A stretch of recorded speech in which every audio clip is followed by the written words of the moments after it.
और बच्चे remaining question of kinematics, ऐसे कुछ था है ना। मेरे ख्याल से इनफ टाइम भी मिल गया, ट्यूसडे मिल गया, वेंसडे मिल गया।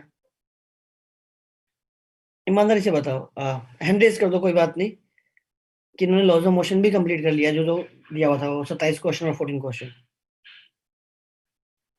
सर मेरे को मल्टीपल याद नहीं था, मैंने उससे 60 क्वेश्चन कर लिए एनएलएम के। सिंगल क्वेश्चन कर लिए है ना? जी सर 60 कर लिए मैंने पहले।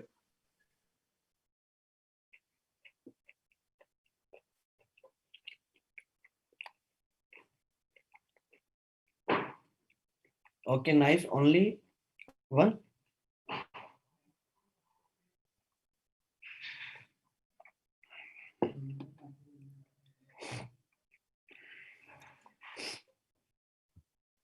अच्छा गाइस देखो ऐसा है यार, है ना, कि ऑब्वियसली क्लास मैंने ट्यूसडे को ना करके उसको स्टडी स्लॉट मान के थर्सडे क्लास कर रहे हैं, तो मेरे ख्याल से अपने आप से भी थोड़ा मोटिवेशन होना चाहिए ना यार, कि जितना ज़्यादा सॉल्विंग कर पाए, क्योंकि जो इसके बार के पेपर में आ ही रहा है ना यार,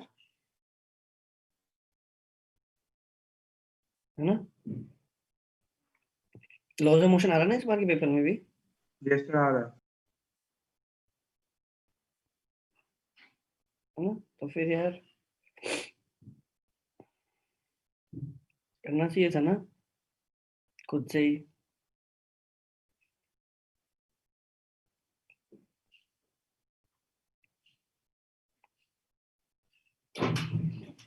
Right?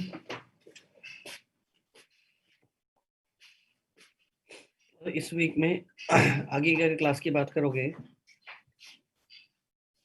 तो मेरे ख्याल से है नहीं,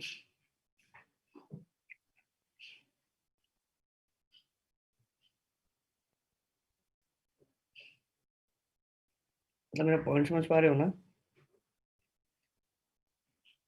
कि जितना भी हम डिस्कशन कर पाते, जितना हम सॉल्विंग कर लेते उतना अच्छा था ना।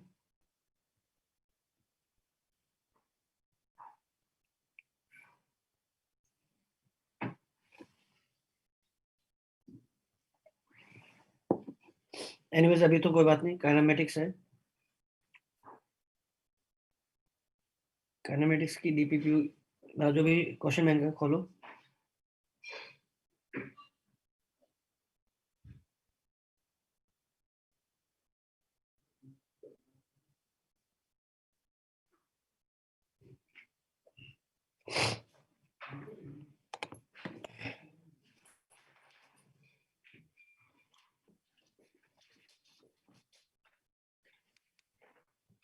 ओपन कर लिया गया क्वेश्चन में। Yes sir. चलो बेटा डाउट बोलो, पहले 5 क्वेश्चन। सर एक बार सेकंड बता दो। Okay, question number second, right. कोई है क्या जिससे क्वेश्चन नंबर सेकंड हो गया है?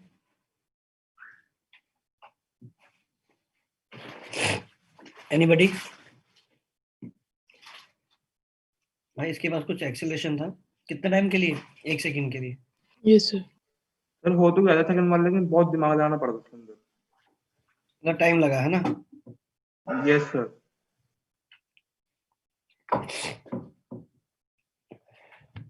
सर मेरे हिसाब से इसका बी आना चाहिए था। विद रिस्पेक्ट टू ग्राउंड, देखो मैं एक दो चीजें तो बहुत ना डायरेक्टली बता सकता हूँ यार, कि बी इज डेफिनेटली रॉन्ग। अब डेफिनेटली रॉन्ग क्यों है वो देखो। बाबा तो उसने बोला कि है ना, अज्यूम करना है जो ब्लॉक है वो ट्रक के साथ नीचे नहीं गिरता है ना, ट्रक से। इसका मतलब क्या है, तो आपने कुछ टाइम के लिए इसको एक्सीलरेट कराया, कितना टाइम के लिए कराया? 1 सेकंड के लिए। 1 second. Velocity of truck u + 80, यानी जो ट्रक की वेलोसिटी है वो तो 1 सेकंड के बाद 5 मीटर पर सेकंड होगी, और क्या वो Yes. अब यही वेलोसिटी चलता रहेगा? सही है। और आपको पता है ब्लॉक इस पे स्लाइड, मतलब इससे नीचे नहीं गिर रहा है, मतलब इनिशियली क्या होगा, पॉसिबल है कि भैया अब मैं इनके बीच में क्या हो, स्लिपिंग हो, पॉसिबल है, हो सकता है स्लिपिंग ना भी हो। अच्छा अगर स्लिपिंग नहीं हो रही तो क्या हो रहा होगा? एक साथ चल रहे होंगे दोनों। ट्रक के साथ एक साथ चल रहा होगा।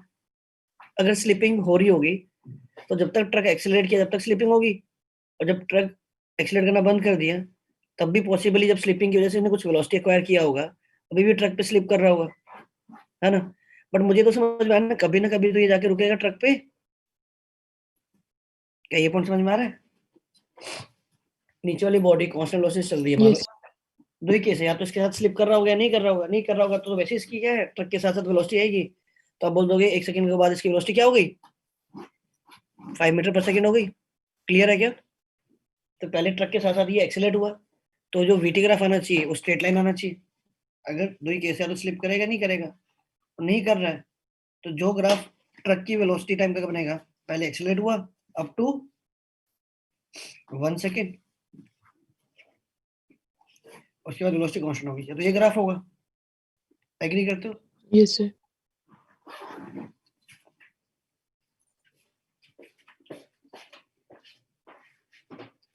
नो स्लीपिंग, है ना।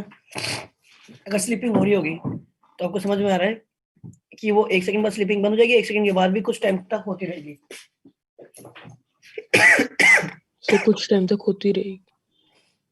बोलिए ना 1 सेकंड तक तो कुछ स्लीपिंग हुई, इसके बाद क्या हुआ, ट्रक तो कांस्टेंट वेलोसिटी चल पड़ा, लेकिन ये इसके ऊपर अभी भी स्लिप करता रहेगा और कुछ देर के बाद फ्रिक्शन की वजह से रुक जाएगा। तो अल्टीमेटली फाइनली इसकी वेलोसिटी तो क्या होनी चाहिए, और शुरू Five फाइनल होनी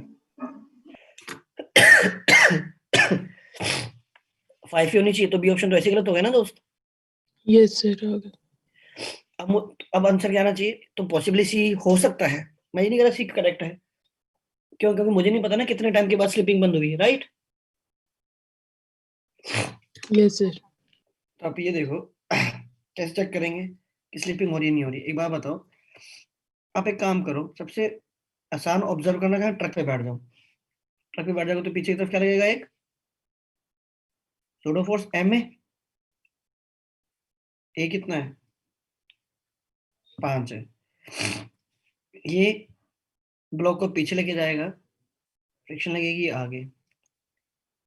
अब बताओ फ्रिक्शन की जो लिमिटिंग वैल्यू है वो कितनी है, म्यू एम जी कितना है, 2M.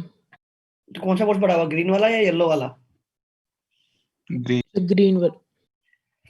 ग्रीन वाला बढ़ा हुआ क्या। Yes. चलिए, तो आपको लगेगा ट्रक के रिस्पेक्ट में कहाँ जा रहा है, पीछे की तरफ जा रहा है कि नहीं। Yes, sir. With net force कितना लगा इस पे, ग्रीन में से येलो वाला माइनस कर दो, कितना नेट फोर्स होता है 3m, Yes, sir. मास से डिवाइड कर दो तो कितना एक्सेलरेशन है इसका ट्रक के रिस्पेक्ट में, 3. 3 meter per second.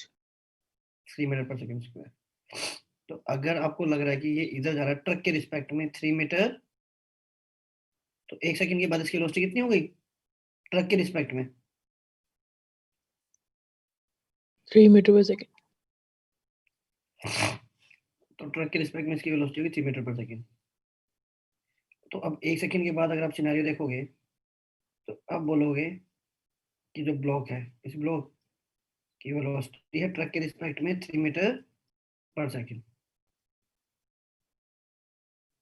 और 1 सेकंड के बाद क्या हुआ, ट्रक का एक्सेलरेशन कितना हो गया 0, तो सूडो फोर्स लगना बंद हो गया, लेकिन फ्रिक्शन क्या अभी भी लगती रहेगी। Yes, sir. Relative Yes. motion. Which- और फ्रिक्शन वैल्यू कितनी आई थी 2m आई थी, Yes, sir. और अगर मैं उसको 2 से m से डिवाइड करता हूं तो इसका एक्सेलरेशन कितना आया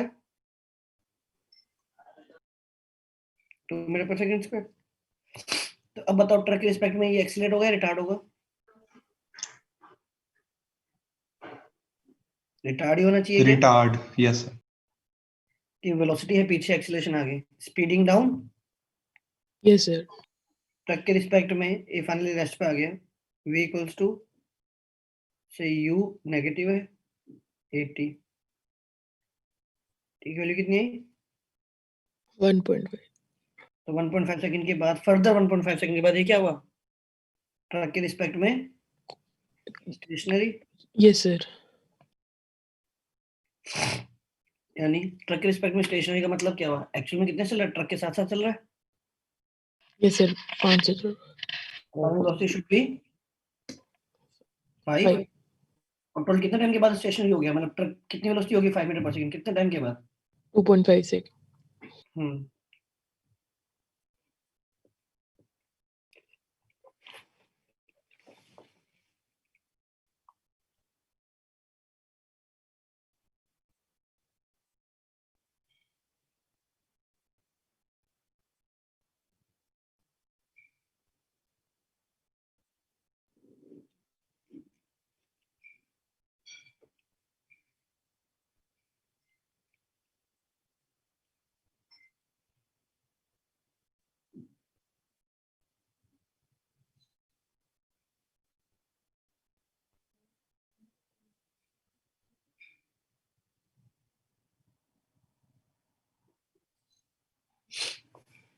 क्लियर है क्या? Yes, sir.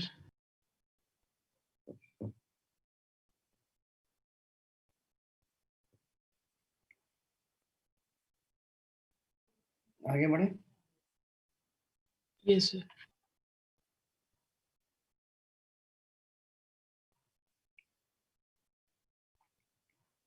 चलो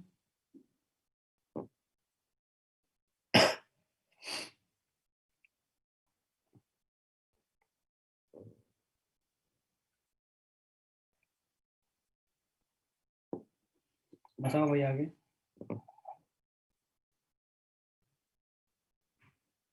Sir, 26. सर मेरा एक 15 है doubt.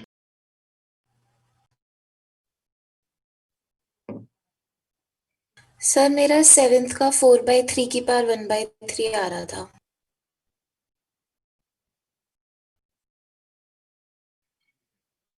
Question number 7। 7। Sir answer गलत आ रहा है।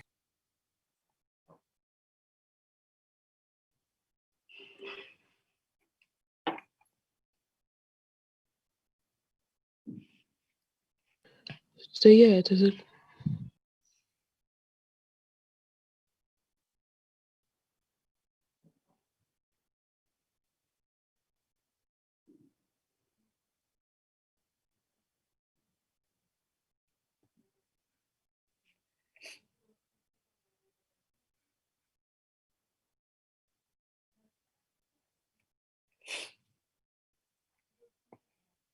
हमको टेंजेंशियल एक्सेलरेशन गिवन है। ये बताओ टेंजेंशियल एक्सेलरेशन कितना हुआ? √3t। वो पूछे कितने टाइम के बाद टोटल एक्सेलरेशन होगा। जो कुछ टाइम के बाद क्या होगा, आपकी वेलोसिटी होगी। सपोज करो आप कहीं भी हो, रैंडमली सपोज करो यहाँ पर हो, तो एक सर्कल में घूम रहे तो टेंजेंशियल एक्सेलरेशन होगा।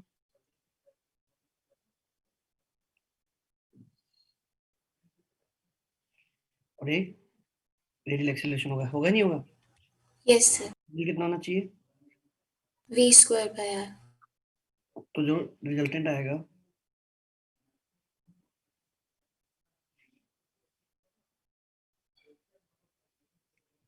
थर्टी डिग्री एंगल बनाना चाहिए, है ना? तो 80/AR क्या होना चाहिए?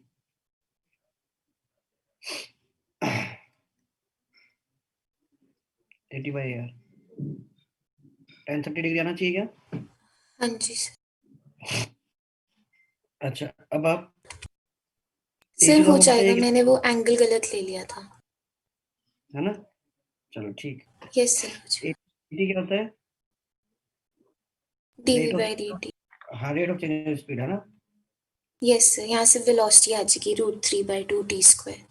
अच्छा एक चीज और साथ साथ में भी बोल सकते हैं, अगर आपने ये डिस्टेंस है, ये जो पाथ ट्रेवल कर रहा हो, इस पाथ की लेंथ मान लो क्या है, कुछ ऐसा है, तो this can also written as v dv/ds ds। Is the length, है ना? छोटा सा लेंथ हमने जो ट्रेवल किया, उस लेंथ में आपकी स्पीड में कितना चेंज आया, right? Okay, then up to 10 तक कोई डाउट?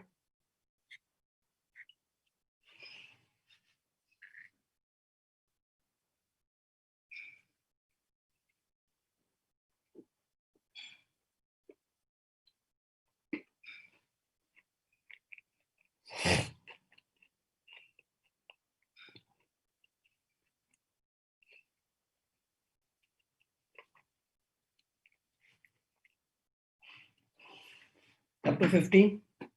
सर 15। देखो वर्टिकल प्लेन में है डिस्क, है ना?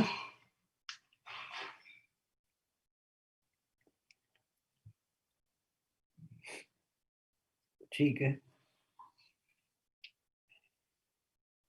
सेम लेंथ है। मान लो ये जो कोड है ए बी, मान लो इसकी लेंथ क्या है, एल है, तो कितना नाम लगेगा, L equals to half a t square. Agree करते हो? जो इस कोड के अलाउंग चलेगा, एक बात बताओ,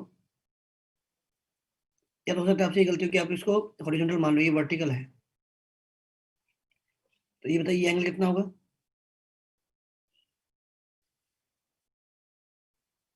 30 डिग्री।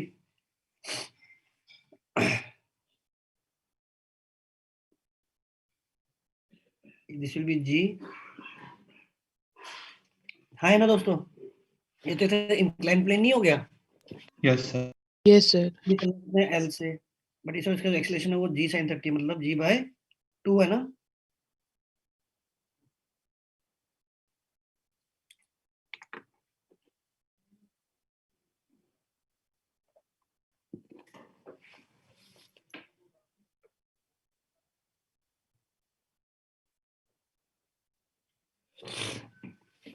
हो गया? आ गया ना? बी ऑप्शन आ गया। अप टू 20 तक कोई डाउट? सर 19। 19th।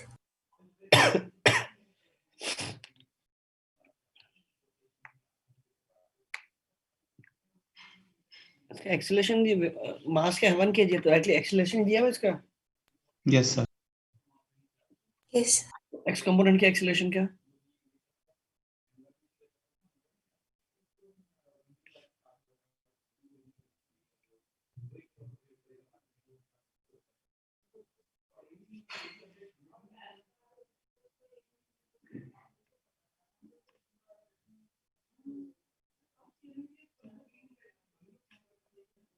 सही है? Yes sir। Yes sir. है ना? इससे क्या आ जाएगा, सोल्व करके वी एक्स आ जाएगा और वी वाई आ जाएगा।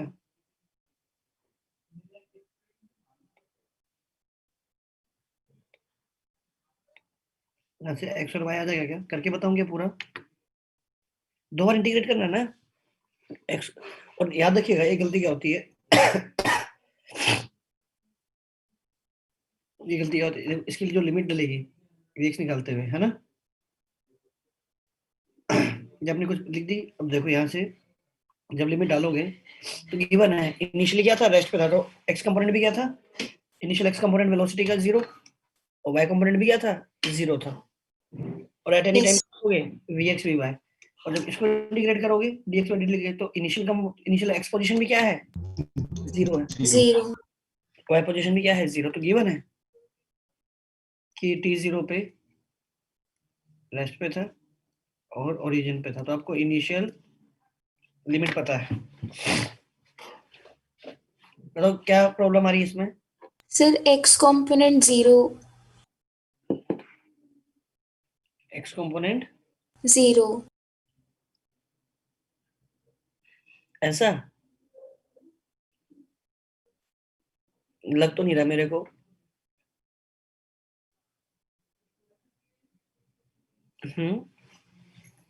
-2/9 pi square sin 3 pi t आई कैप आ रहा था, t को 1 सेकेंड। किसी का नहीं आ रहा क्या? मैं एक्स कंपोनेंट के लिए सॉल्व कर दूं? हाँ जी सर, x के लिए। आ रहा था same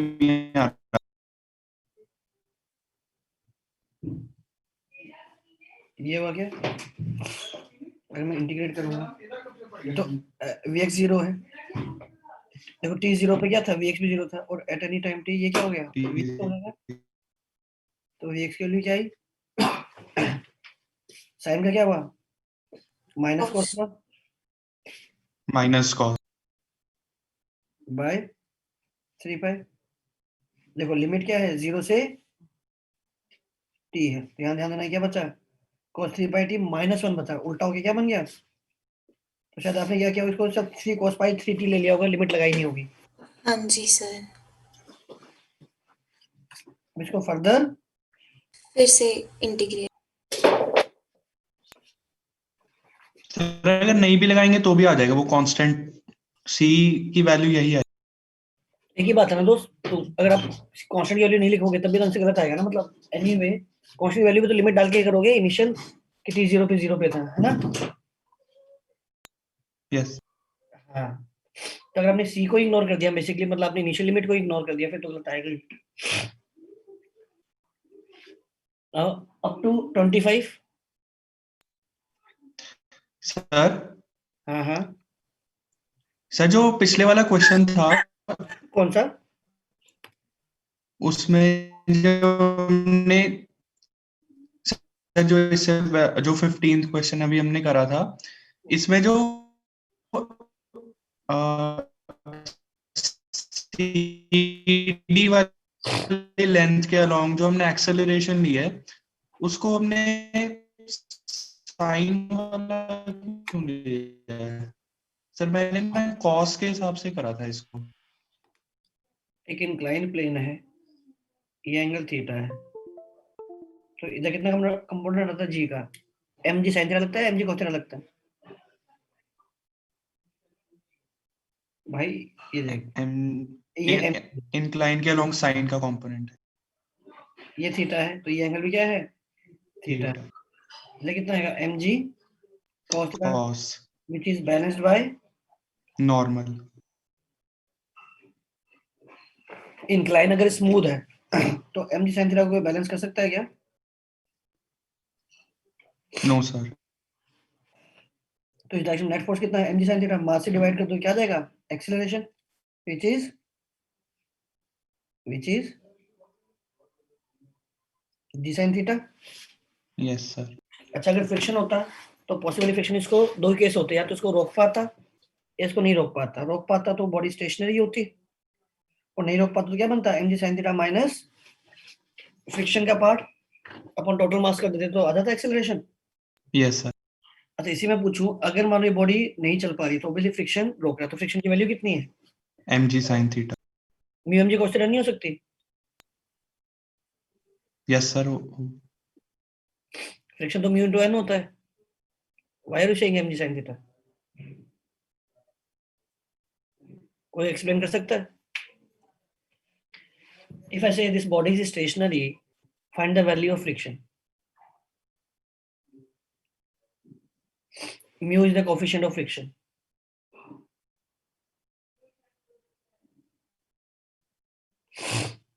Mu is the coefficient of friction.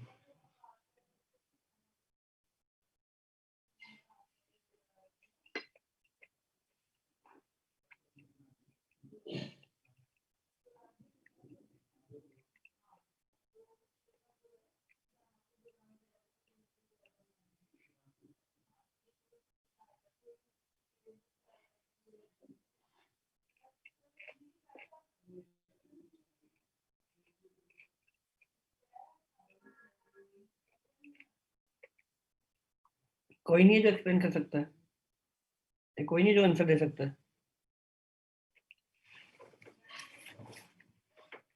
यानी if this body is stationary, तो मैं बोलूँ फ्रिक्शन लग रहा होगा पीछे की तरफ। मैं mg बस sin थीटा हो जाता है फ्रिक्शन भी। ये पूछ रहा हूँ, जो फ्रिक्शन है, फ्रिक्शन की वैल्यू क्या होगी? Sir mg mg sin sin theta theta. mg sin mu mg cos theta नहीं हो सकता? सर वो मैक्सिमम। पर वो तो मैक्सिमम, वो सर फ्रिक्शन तो सेल्फ एडजस्टिंग होती है। Yes sir. लिमिटिंग फ्रिक्शन से कम होनी चाहिए अभी इस टाइम पे ना फ्रिक्शन। नहीं, लिमिटिंग भी हो सकती है, ऐसा वेल नहीं। लिमिटिंग मैक्सिमम हो गया वो वैल्यू, तो उस केस में mg sin थीटा और mu mg cos theta equal हो जाएगा। देखो फ्रिक्शन की, देखो अगर ये रुका हुआ है तो डेफिनेटली जितना नीचे लगा उतना पीछे भी लगना चाहिए, ये सही है। अब फ्रिक्शन की maximum value mu mg cos theta हो सकती है, लिमिटिंग जितनी। अब वो mg sin थीटा के बराबर है नहीं, हमें नहीं पता, है ना भाई। मान लो mg sin थीटा की वैल्यू 10 है, लिमिटिंग लग रही है, लिमिटिंग है मान लो 25, तो पीछे 25 थोड़ी लगाएगा यार, वो कितना लगाएगा, 10 ही लगाएगा ना यार। Yes sir. तो फ्रिक्शन की वैल्यू डेफिनेटली किसके बराबर है, mg sin थीटा के बराबर है, और वो वैल्यू हो सकता है कि उस मोमेंट पे क्या हो, अगर ये बोल दे just on the verge of slipping है, स्लिपिंग तब this value is also equals to mu mg cos theta. mg cos theta, otherwise mg sin theta ये इसकी वैल्यू. ओके गाइस, अप टू 25 तक बताओ.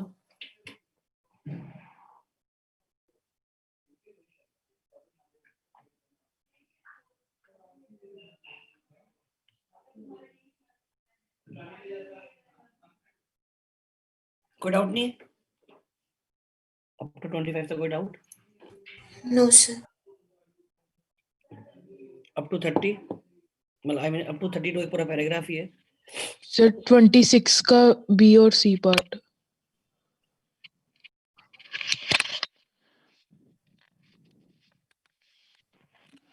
सर मुझे 27 में.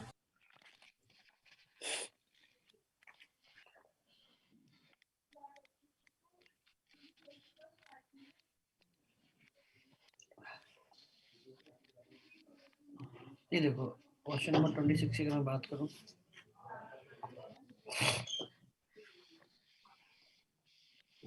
मैं कोई एक्सप्लेन कर सकता है? एक बार ट्राई करो खुद से, 1 मिनट लगा के. पहला जो सोचो सोचो यार, दोनों का हम फेंका हुआ है ना, साइमल्टेनियसली फेंका है. सर What is- पहला पार्ट हो गया था, दूसरा नहीं हुआ इसका, तो बी और सी में दिक्कत. पहला कैसे हुआ बताओ, पहले का एक्सप्लेनेशन क्या है? सर पहले के लिए मैंने ना दोनों की position as a function of वो लिख दी, टाइम लिख दी, हम्म, तो डेल्टा एक्स किया ना, तो उसे वो आ रही थी, स्ट्रेट लाइन आ रही थी. बाद में ना इतना तो समझ में आ गया कि एक ऑब्जेक्ट नीचे आ जाएगा, ग्राउंड पे आ जाएगा वापस अपना, पर उसके बाद फिर क्या ट्रेजेक्ट वो बनेगा ना, ग्राफ बनेगा, वो समझ नहीं आ रहा था. मान लो एक ग्राउंड पे आ चुका है, ठीक है. सर वैसा आ जाएगा ना, x equals to alpha t minus beta t square type का कुछ बनेगा. Yes. रिलेटिव एक्सेलरेशन हाँ, डाउनवर्ड फेसिंग पैराबोला वाली क्वेश्चन आ रही थी. कनकेविटी से हो रहा था. लिखो एक्सप्रेशन, 1 मिनट लो, 2 मिनट लो, लिखो और फिर बताओ, जिसका मैं एक लाइन में सोल्यूशन दे दूंगा कि ये सब करने की जरूरत थी नहीं. सोचो. सर पहले रिलेटिव एक्सेलरेशन से सोच लेंगे, फिर डाउनवर्ड एक्सेलरेशन एक पे लग रहा है वो देख लेंगे. परफेक्ट है यार, इससे आसान एक्सप्लेनेशन क्या होगा. अब हो सकता है कुछ लोगों ने इमीडिएटली सुना ना हो, तो अपने का थॉट प्रोसेस दो, 1 मिनट लो, और ये क्वेश्चन तो बार बार रिपीट हुआ है, तो इसलिए इस क्वेश्चन को करो, है ना. एक बार 1 मिनट लो.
दोनों का टाइम मैंने सेम क्यों लिया?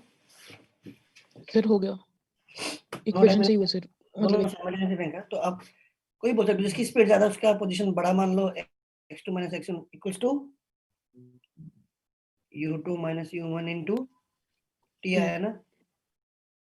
ये कब तक चलेगा? जब तक कि दोनों बॉडीज क्या है? हवा में हवा है। में। देखो यहाँ पर x1 x2 आपको डिस्टेंस दे रहा है, डिस्प्लेसमेंट दे रहा है। x1 x2 डिस्टेंस दे रहा है, डिस्प्लेसमेंट दे रहा है। अरे घूंगो की खोज, डिस्प्लेसमेंट ना यार। Equation Yes, sir. जो होती है मोशन की भैया, उसमें जब वो ऐसे होता है वो हमेशा डिस्प्लेसमेंट ही देता है। तो Yes, इससे sir. डायरेक्टली मुझे x1 x2 से क्या पता लग रहा है? दोनों की पोजीशन पता लग रही है, और डिफरेंस ऑफ जो पोजीशन है वो क्या है? इनके बीच का सेपरेशन हुआ नहीं हुआ? Yes, sir. ये Yes, स्टेटमेंट sir. तब तक ट्रू है। बॉडी ऊपर जाके नीचे ले आने में क्या मतलब है? तो मतलब है पोजीशन से। तो पहले की डिस्प्लेसमेंट क्या है, दूसरी डिस्प्लेसमेंट क्या है? डिफरेंस ऑफ जो डिस्प्लेसमेंट्स है वो क्या है? इनके बीच का सेपरेशन है बस। ठीक है। अब जब एक बात हो, जब एक बॉडी रेस्ट पर आ गई है, ये तो रुक गया, तो सिंपली इसके लिए क्या लिखोगे? मान लो इनके बीच में इस वक्त, मान लो ये इनके बीच में कोई सेपरेशन था ना, ये मान लो कोई सेपरेशन था,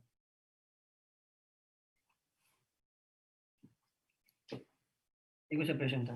अब आपको समझ में आ रहा है इस वक्त कुछ ना कुछ वेलोसिटी होगी, तो अब इनके बीच की जो डिस्प्लेसमेंट, जो इनके बीच की पोजीशन रहेगी वो सिंपली क्या रहेगी? ये जो नई पोजीशन होगी क्या होनी चाहिए? ये होनी चाहिए क्या? Yes. ये क्या बनेगा? एक डाउनवर्ड पैराबोला बनेगा। टी स्क्वायर का जो कोएफिशिएंट है वो नेगेटिव है, Yes, sir. कुछ ऐसा। अब देखो इसको, इसका वन लाइन सोल्यूशन क्या है? इनके बीच में रिलेटिव पोजीशन पूछी हुई है, तो हमें जो हर चीज रिलेटिव में चल रही है, तो आप हर चीज रिलेटिव में निकाल लो यार। रिलेटिव वेलोसिटी क्या है, रिलेटिव एक्सीलरेशन क्या है, वो डायरेक्टली आप क्या देगा? इनका रिलेटिव पोजीशन दे देगा। चमक रहा है? एक बात बताओ, जब दोनों ही हवा में है, what is the relative acceleration? 0. जब दोनों ही हवा में है, 0. 0.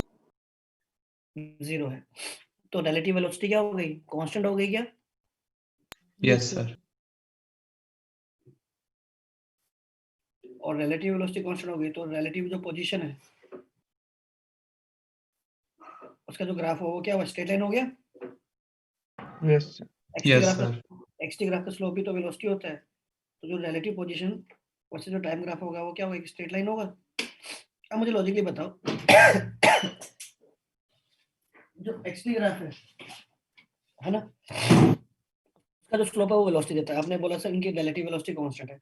अब मुझे बताओ, जैसे एक पार्टिकल या एक स्टोन ग्राउंड पे आया, अब इनके बीच का जो रिलेटिव वेलोसिटी है वो कांस्टेंट रही या लगातार इनकी वेलोसिटी बढ़ती जाएगी? रिलेटिव वेलोसिटी बढ़ती जाएगी। भाई, एक ग्राउंड पर आ गया, वो जब दूसरे को देखेगा तो वो तो उसको इंक्रीजिंग स्पीड से पास में आते हुए दिखाई देगा। Yes, sir. Yes, sir. तो अब क्या रिलेटिव वेलोसिटी क्या है? इंक्रीजिंग है, तो एक्सटी ग्राफ क्या होना चाहिए? एक्सटी ग्राफ का स्लोप इंक्रीजिंग होना चाहिए ना यार। Yes, sir. Yes, sir.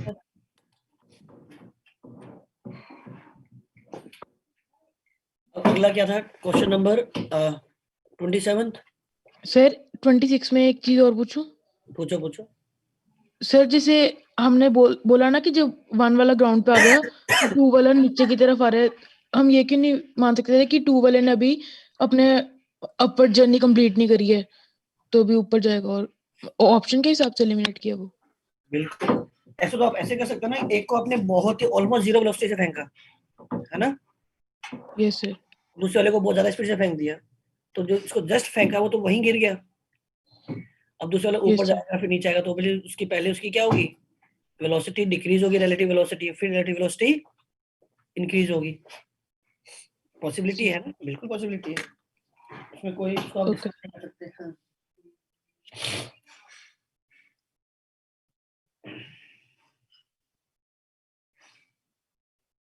Right, अब क्या question number 27? Yes, sir.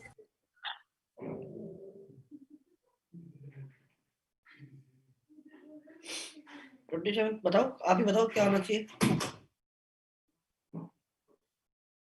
Sir first 10 seconds में तो वो एक्सेलरेट होएगा, उसके पहले तो बाद हाँ ठीक है, उसके बाद रिटार्ड, ठीक है, तो मैक्सिमम वेलोसिटी कब आएगी? 10th सेकंड पे एक्सेलरेशन पॉजिटिव। निकालोगे?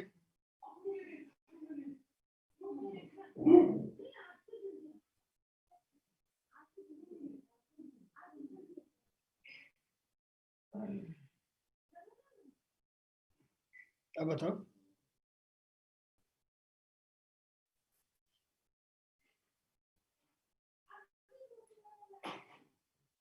बताओ बताओ। सर जैसे force as a function of time दिया हुआ है तो हमारे पास एक्सेलरेशन भी as a function of time आ जाएगा, वेलोसिटी का फंक्शन। और आसान तरीके से सोचो।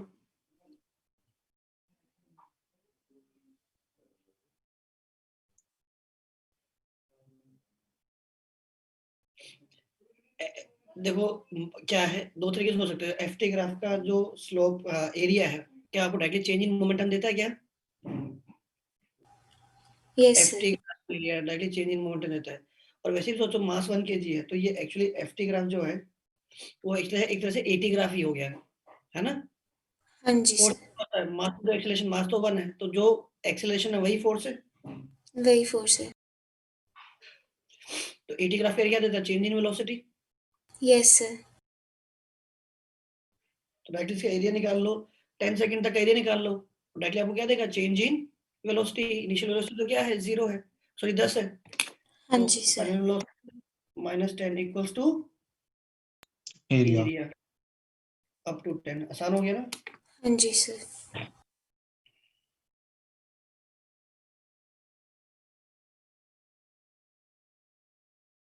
बताओ।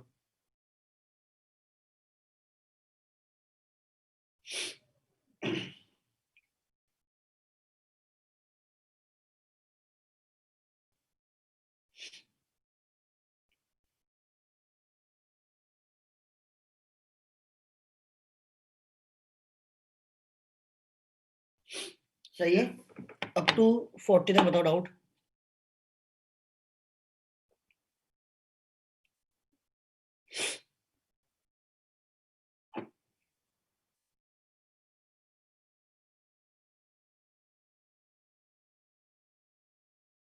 अप टू 40 कोई डाउट?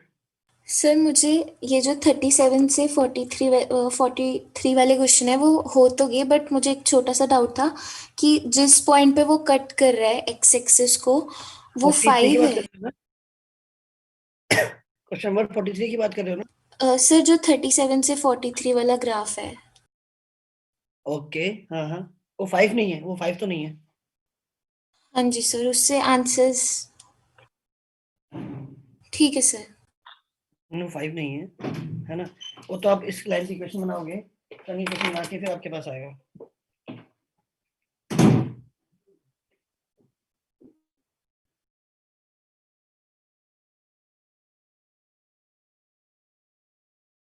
समझे? Yes sir.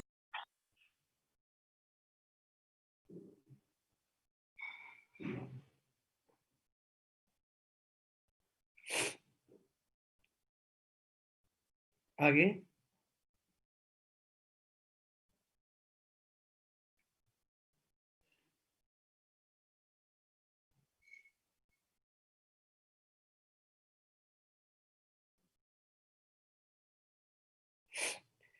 किसी को डाउट नहीं है अप टू 43 तक?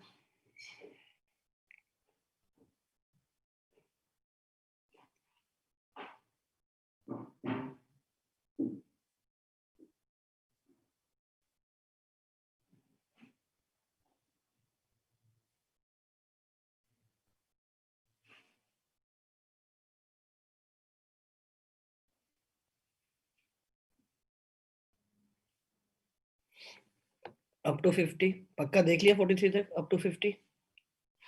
एक बार सर 44 49 डाउट है सर एक बार। 44 भी है क्या? इसने 44 सर बोला है। 44 में एक चीज पूछनी है।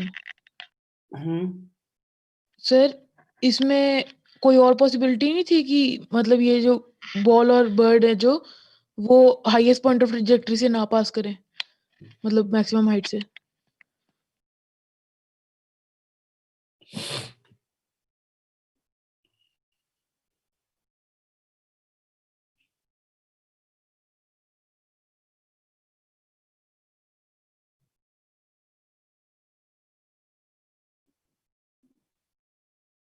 नहीं, पॉसिबिलिटी नहीं है।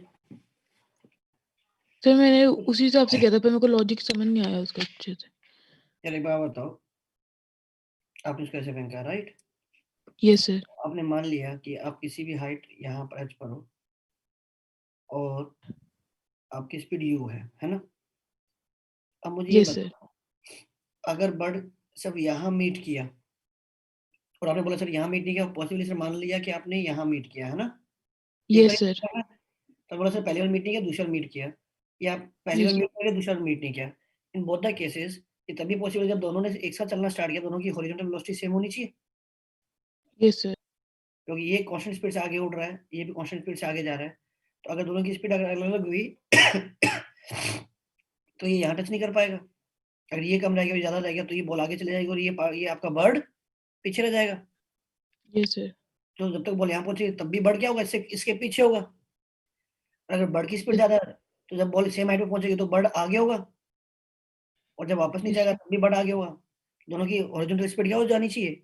सेम होनी चाहिए, तभी बर्ड मीट कर सकता सेम है। होनी चाहिए और फिर 2 पॉइंट से तो कल। अगर सेम हुआ तो फिर 2 पॉइंट्स पे मीट करेगा, 1 पॉइंट की पॉसिबिलिटी खत्म हो गई।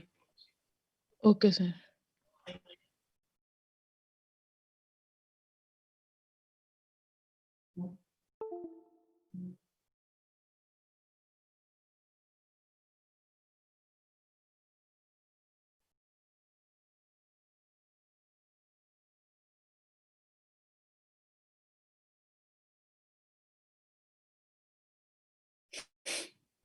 आगे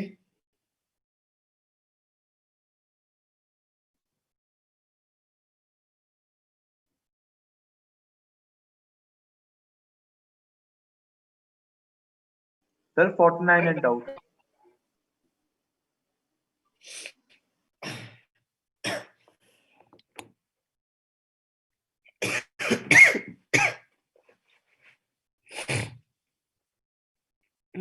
ये तो कोलिजन वाला क्वेश्चन में क्लास एग्जांपल ही हो गया ना यार। एक बॉल का अगर आप ड्रॉप करोगे, हुआ किसी से यार ये क्वेश्चन? यही क्वेश्चन करते किसी को याद है कि सेम क्वेश्चन अपने इनलास्टिक उसमें कोलिजन किया था सेंटर ऑफ मास कोलिजन में। अगर ये वी से टकराएगा तो कितने से बाउंड करेगा? ईवी से, ईवी। फिर ऊपर जैसे जाएगा और फिर नीचे आएगा। जब नीचे नीचे आएगा तो ऑब्वियसली ईवी से ही आएगा, टी स्क्वायर बी से फिर दोबारा वो करेगा। इसके वी से डबल करेगा, है कि नहीं? Yes sir. आएगा एम से। इनफाइनाइट जीपी बन जाएगी। सबसे पहले नीचे गिरने टाइम क्या है? ये फिर ये देखो यहाँ से जाना, मैं जो बना रहा हूँ देखो, यहाँ से जाना और जाकर वापस आना, ये टाइम क्या होता है? 2u/g। Yes sir. अगला टाइम क्या होगा? 2 टाइम्स ऑफ, अगला टाइम क्या होगा? And so on, where v क्या है? v था, जिससे टकराया, कितने से टकराया था? √2gh, right? तो अगर मैं इसको √2gh लिखता हूँ तब समझ आ रहा है ये जो g है ये एक्चुअली क्या बन जाएगा? ओके सर, हो जाएगा आप। हो ना? समझ आ रहा है? Yes sir. तो आप क्या करो, √2h/g तो अलग रखो, यहाँ से 2 टाइम्स 2 ही कॉमन है तो अंदर क्या बचेगा? 1 प्लस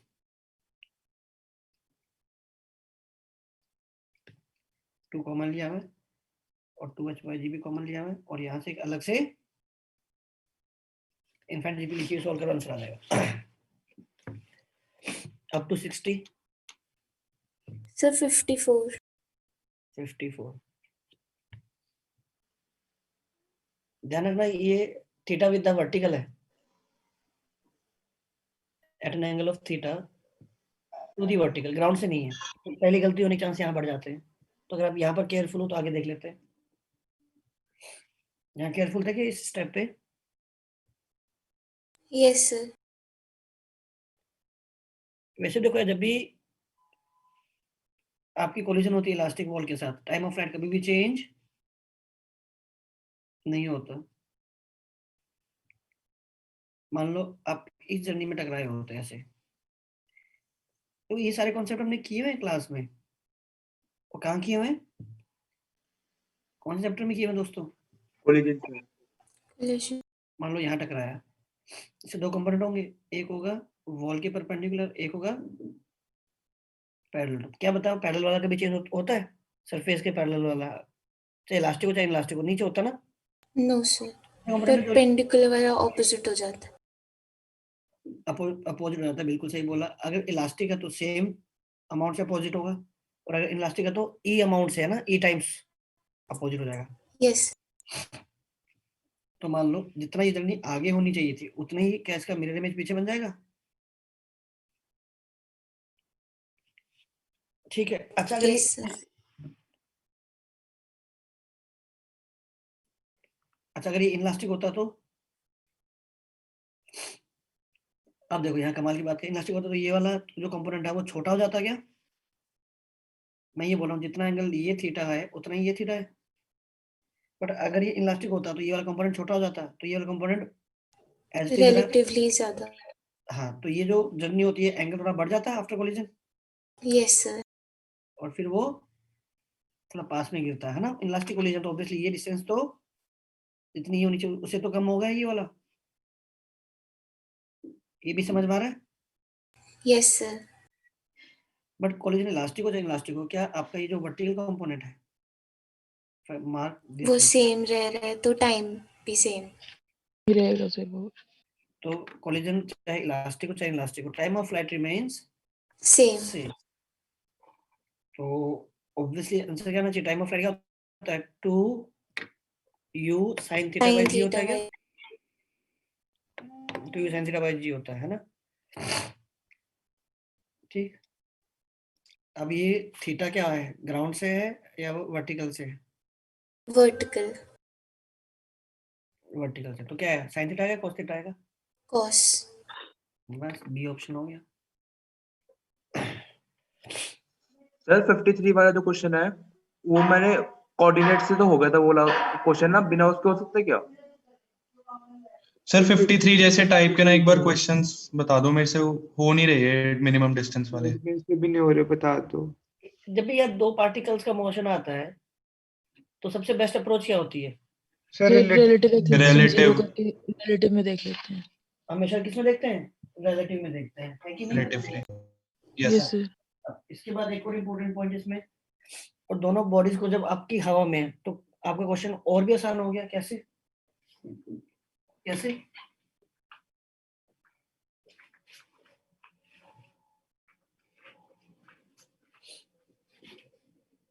बताओ भाई कैसे?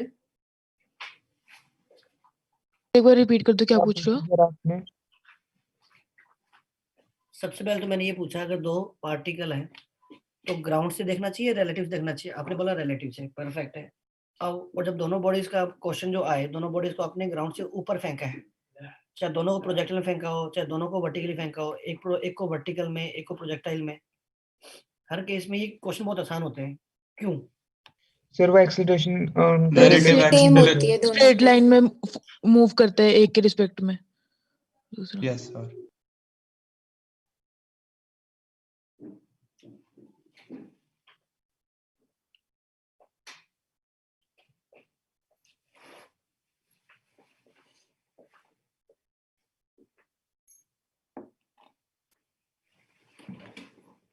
सही एक्सप्लेनेशन है क्या? क्या बोलते हो, सही है ना? कि भैया अगर दोनों ही बॉडीज हवा में है तो what is the relative acceleration? Zero. Zero. और रिलेटिव एक्सेलरेशन जीरो, तो ये बिल्कुल कैसा क्वेश्चन बन गया? यूनिफॉर्म मोशन का बन गया। यानी एक बॉडी को दूसरी बॉडी जहां भी जाती हुई दिखाई देगी, आपको लगेगा कि वो बॉडी हमेशा उसी डायरेक्शन में मूव कर रही है ना? तो आपने बोला एक पार्टिकल को आपने क्या किया? एक पार्टिकल है, उसको आपने यहाँ फेंका at an angle of theta, और इस बॉडी को आपने फेंका वर्टिकली अपवर्ड विद स्पीड, अच्छा सेम ही है ना? यस सर, तो एक काम ओरिजिन के इफेक्ट में देख लेंगे।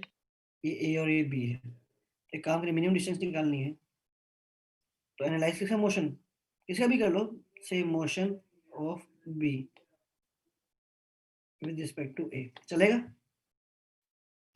तो आपको वेलोसिटी ऑफ बी निकालनी है with respect to A. Vector क्या होता है, ये सिंपल सब्ट्रैक्शन होता है या वेक्टर सब्ट्रैक्शन होता है? वेक्टोरियल तो वेक्टर subtraction। सब्ट्रैक्शन। तो पहले मैंने इसमें ए की वेलोसिटी को उल्टा करके चिपकाया, यस सर, और उसके इधर भी कंपोनेंट्स ले लेंगे बी Yes, sir. खुद के। देखो मुझे जरूरत ही नहीं पड़ेगी, मुझे पता दोनों वेक्टर इक्वल मैग्नीट्यूड में है, तो रिजल्टेंट हमेशा इनके बीच में आएगा। Yes, sir. Total angle Yes, कितना था? 90 प्लस थीटा था भाई, तो ये एंगल कितना बनेगा? Yes, sir. 45 plus theta. हाँ सॉरी 45 प्लस थीटा बनेगा, theta by 2। Theta by 2, yes, sir. है ना?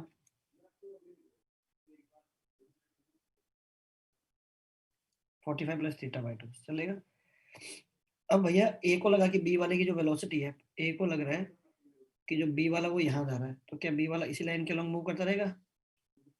Yes sir, Yes, sir. हम अज्यूम कर रहे हैं कि भाई दोनों अभी भी क्या है, हवा में। तो ए को लग रहा है मैं तो चल नहीं रहा, बी वाला इस लाइन के लॉन्ग चल रहा है, तो अगर मैं यहाँ से परपेंडिकुलर ड्रॉप कर दूं, बात बन जाएगी, है कि नहीं? Yes sir. Yes, sir. इसकी लेंथ निकाल लेंगे परपेंडिकुलर। तो आप ये देखो, जब ये यहाँ से यहाँ पहुंच गया, तो ये कितनी डिस्टेंस है? अगर ये h है, इस वाले को अगर मैं क्या बोलूं, इस एंगल को अगर मैं अल्फा बोल देता हूँ, ये वाला जो एंगल है, तो अगर ये h है तो this length will be h cos alpha,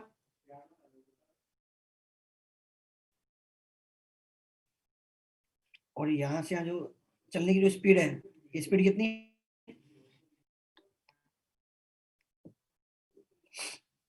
भाई v और v था, v आ जाएगी वो कैसे आ v जाएगी 2 भाई? v cos theta by 2, theta कितना है, 45 प्लस थीटा बाय 2। है कि नहीं? यस सर,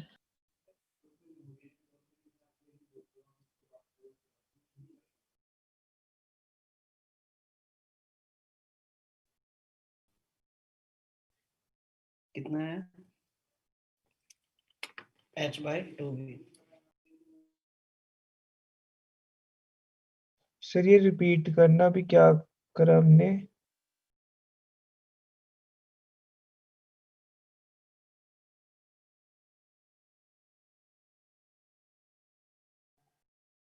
तुम बताओ दोस्त, तुम्हें कहा, ये बात बताओ, उसने मिनिमम टाइप में पूछा है, उसने अगर पूछा था what is the minimum distance, वो मिनिमम डिस्टेंस कौन सी आती है? क्या ये मिनिमम डिस्टेंस आती है क्या? Yes sir. है ना? ये आपकी मिनिमम डिस्टेंस आनी चाहिए थी।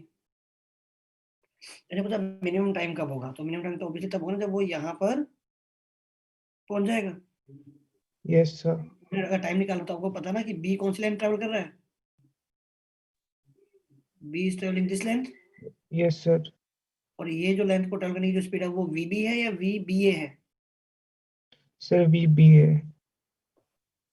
क्योंकि सब कुछ रिलेटिव चल रहा है, तो एक ही रिस्पेक्ट में उसने इतनी येलो वाली रिलेटिव डिस्टेंस ट्रेवल की है with speed of v b है, तो ये डिस्टेंस ऐसे निकाल सकते हो, ये h है, और ये सर H cos अल्फा हो जाएगा वो। h cos alpha, alpha value क्या है? 45 प्लस थीटा बाई 2 है, यस सर। और VBA की वैल्यू क्या है?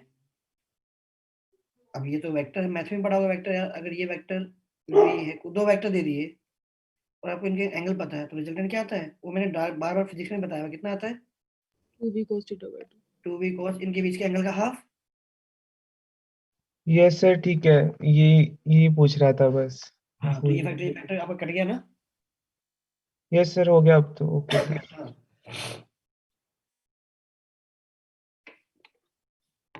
अब बताओ 60 तक कोई डाउट?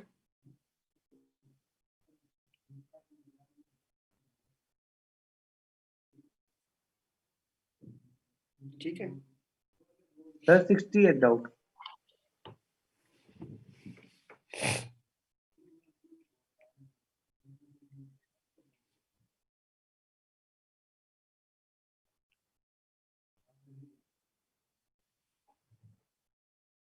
इसमें क्या डाउट है दोस्त, लॉजिकली बता।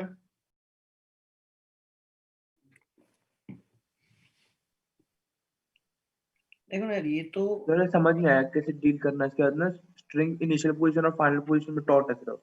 अरे भाई देख, ऐसे तूने इसको अगर छोड़ दिया होता तो ये कैसे जाता,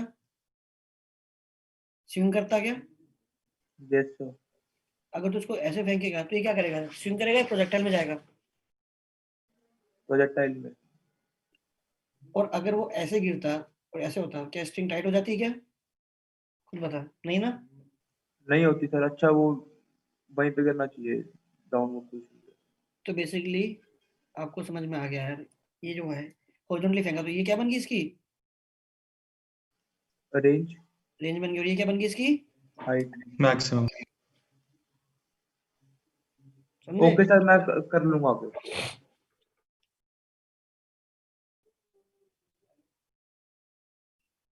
सही है। हाइट क्या बन जाएगी, अगर ये लेंथ एल है, ये थीटा है, तो हाइट क्या हो गई, L minus L cos theta. Yes sir. Range क्या हो गई, एल साइन थीटा। यस। और रेंज डायरेक्टली मुझे याद है ये क्या होती है, अगर ऐसे फेंकोगे हॉरिजॉन्टली तो किसको याद है ये फॉर्मूला? देखो एग्जाम में, देखो ये तो सब होता है यार, है ना। अगर आपको डायरेक्टली रिजल्ट याद है, अगर आप एच से फेंकते हो हॉरिजॉन्टली तो एक बार तो नीचे आने का टाइम कितना होता है, हॉरिजॉन्टली फेंक रहा तो उतनी टू होता है जितनी फ्री फॉल का होता। और ये से फेंक रहा तो कितना आगे चलेगा, इनटू यू, खत्म, यस सर। हो गया। और जो स्क्वायर यस सर। जब स्क्वायर करके सोल्व करोगे ना, तो मेरे ख्याल से ना पूरा सोल्व मत करना, एंगल बहुत आसान आसान से दिए हैं, वैल्यूज पुट कर दोगे तब भी शायद है ना फटा जल्दी निकल जाएगा।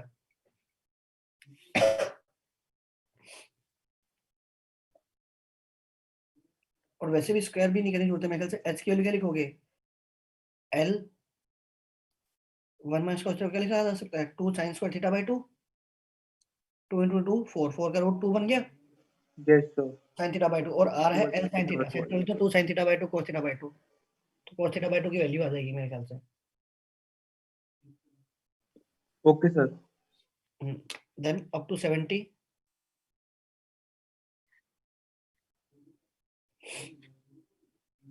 सर 62 का आंसर ए नहीं आएगा? 16। 62। यस सर, इसका आंसर ए आना चाहिए मेरे हिसाब से। नहीं सर, सही दिया हुआ है। एक एक्स में जा रहा है, एक वाई में जा रहा है।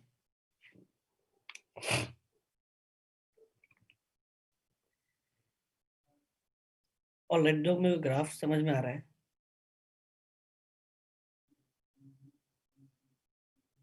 वो ग्राफ कैसा सर हो, डिक्रीजिंग स्लोप वाला आ रहा था। नहीं एक तो आप इसको थोड़ा वैसे भी कर सकते हो, क्या कहते हैं, बिना पेन उठाए भी देखते हैं क्या होना चाहिए आपको। एक तो पता है दोनों ए और बी दोनों ओरिजिन में तो जा रहे हैं, तो कभी ना कभी डिस्टेंस क्या होगी इनके बीच में, मिनिमम होगी।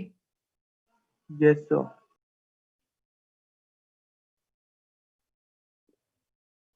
ऐसे देखो,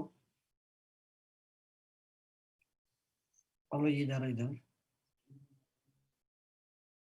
बहुत आसान है, कुछ देर के बाद ये यहाँ जा रहा होगा ये यहाँ जा रहा होगा, है ना। किसी में भी बैठ के देख लो, सपोज करो ये बी है और ये ए है ना, तो अगर एक काम करो, बी को ऑब्जर्व करो, किसके रिस्पेक्ट में, ए के रिस्पेक्ट में। ए वाला बोलेगा भैया मैं तो रुक गया, मैं बस बी को देख के स्टडी कर रहा हूँ, और देख लूंगा भैया बी मुझसे किस लोकेशन पर है, वो हमारे बीच की क्या हो जाएगी, सेपरेशन। तो हमने इसको किया उल्टा, ए को और ले लिया निकला, क्या ले लिया? रिजल्टेंट। स्टार्टिंग से करना है तो स्टार्टिंग से कर लेते हैं, अब देखते जाना। सॉरी है ना, क्या करोगे, ये ए है, this is your A, this is your B. A की वेलोसिटी को आपने क्या किया, उल्टा किया, और ये रिजल्टेंट का आएगा 45 डिग्री पे आएगा। क्या हो सकता है दोनों की वेलोसिटी अलग हो, मैंने कुछ भी मान लिया, कुछ भी रिजल्टेंट आया, से ये आ गया है, से दिस इज योर रिजल्टेंट। ए क्या बोलेगा कि मैं रुका हूँ, और बी इसी लाइन के लोग चलता जा रहा है। यस सर, परपेंडिकुलर ड्रॉप कर देंगे एक। राइट, परपेंडिकुलर ड्रॉप किया। ये क्या है इसकी minimum separation. Minimum separation. Yes sir, और वो एक निकाल लेंगे ग्रीन वाली लेंथ बी से लेके मिनिमम डिस्टेंस तक के लिए। तो सेपरेशन पहले कम हुई, उसके बाद लगातार बढ़ते गए। तो बी और डी, बी और सी तो वैसे गलत हो गया, क्योंकि जो ग्राफ हो रहा है वो क्या हो रहा है, एक टाइम के बाद आगे कांस्टेंट की तरफ अप्रोच कर रहा है। Yes sir. ये भी ऐसे दिया हुआ है, ऐसे जा रहा है, बढ़ते जाओगे तो ये करते करते करते करते ऐसे बनेगा, और सी भी ऐसे बनेगा। सेकंड थिंग, और आपको वैसे देखना है, सेपरेशन। सेपरेशन क्या है, मान लो अभी वो यहाँ पर है, फिर वो यहाँ पर आ गया, फिर वो यहाँ पर आ गया, ऐसे। तो सेपरेशन थी, पहले ये थी, फिर ये थी, फिर ये थी, फिर ये थी, फिर ये थी, रूट एक्स स्क्वायर प्लस वो आ जाएगा, ऐसे हो रहा है। एच स्क्वायर आ जाएगा, और है फिर एक वो कर लेंगे, स्लोप निकाल लेंगे ग्राफ की। थीटा है, मान लो ये थीटा है, और मान लो ये कोई डिस्टेंस आपकी, ये डिस्टेंस तो फिक्स्ड हो गई ना, ये डिस्टेंस तो कुछ मान ले, डी मान ले, यस सर, है ना। तो डी अपॉन cos थीटा, क्या ये आपको ये x देगा क्या? Yes sir. और जैसे से, और हो क्या रहा है, आप देखो, जैसे जैसे पास आ रहा है वैसे वैसे क्या हो रहा है, यहाँ तक पहुंचते पहुंचते थीटा, और यहाँ तक पहुंचते पहुंचते थीटा बढ़ रहा बढ़ता है, जा रहा है, तो cos थीटा कम होता जाएगा। गड़बड़ किया क्या? हाँ गड़बड़ कर दिया भाई, ये sin थीटा बनेगा।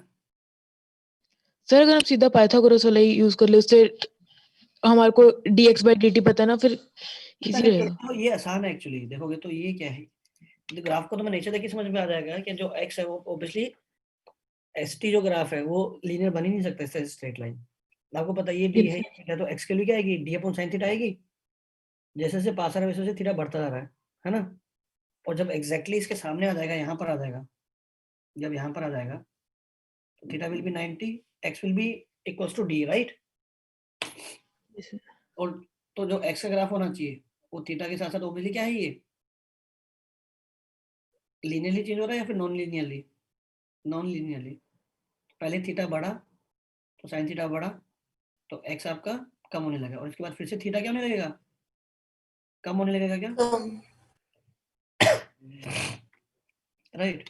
तो थीटा कम होने लगा तो x आपका फिर से बढ़ने लगा। तो एक पहले मिनिमा आएगा और फिर मैक्सिमा आएगा, मतलब फिर बढ़ता जाएगा, इनफाइनाइट टाइम के बाद तो डिस्टेंस इनफाइनाइट हो जाएगी। Yes sir.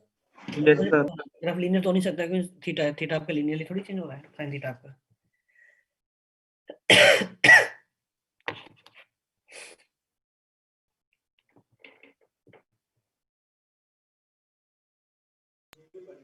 Okay sir.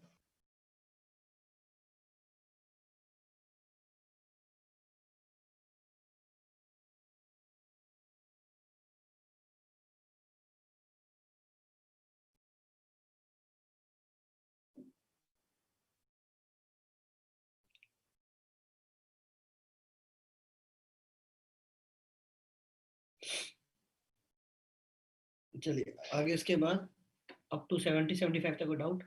Sir 69th का ए पार्ट। 69 का? यस सर, सर उसके लिए पैसेज की जरूरत नहीं पड़ेगी, ऐसे ही हो जाएगा। सर ए पार्ट आ रहा था इसका आंसर ना 69 को।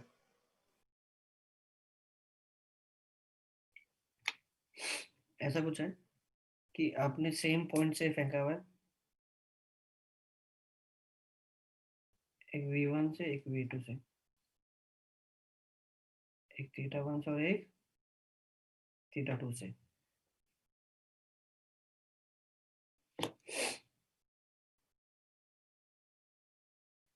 V1 V2 बराबर है और θ1 बड़ा है, तो मतलब उल्टा कर देते हैं, ये और V बराबर है, ये θ1 और ये θ2 है, दोनों बराबर है, ठीक है।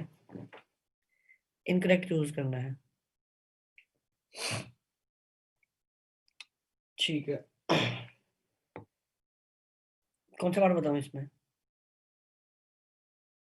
सर ए पार्ट बता दो।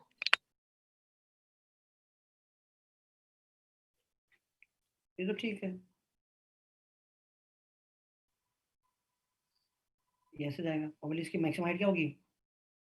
V1 से कम होगी, यस सर। है ना? और ये में भी शायद कुछ ऐसे जाए,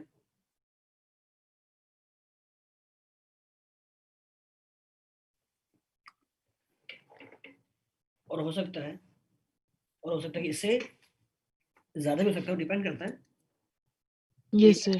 θ1 अगर वो 45 डिग्री से कम है तो ऑब्वियसली ये इससे आगे भी जा सकता है भाई, यस सर। डिपेंड करता होना चाहिए। है। लॉजिक समझ में आ रहा है मेरा? यस। अगर θ1 θ2 दोनों ही 45 डिग्री से कम है तो मुझे पता है जो एंगल ज्यादा बड़ा होगा, जो एंगल 45 डिग्री क्लोजर होगा, ऑब्वियसली इस केस में θ1 हो जाएगा, तो उसकी रेंज ज्यादा होगी। और अगर दोनों 45 डिग्री से ज्यादा है तो अब θ2 ज्यादा क्लोजर होगा 45 डिग्री के, तो यस उसकी सर। रेंज ज्यादा आ जाएगी। रेंज ज्यादा आ जाएगी। उसकी रेंज ज्यादा आ जाएगी।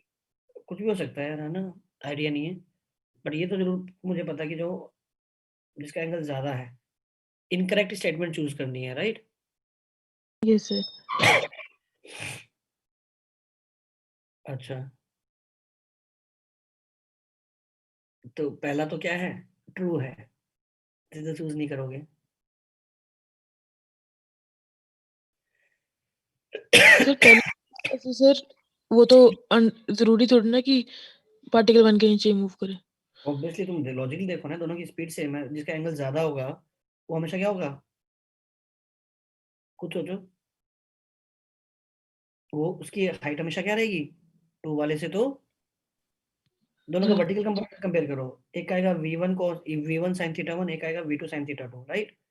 V1 V2 बराबर है, तो बोली वन वाले का वर्टिकल कंपोनेंट ज्यादा नहीं हो गया हमेशा टू वाले से? Yes sir. तो फॉर गिवन टाइम V1 वाला हमेशा की हाइट ज्यादा होगी, V2 वाली कम होगी, तो ऑब्वियसली V1 वाला हमेशा 2 के ऊपर रहेगा ना, ओके सर। राइट? इसका यहाँ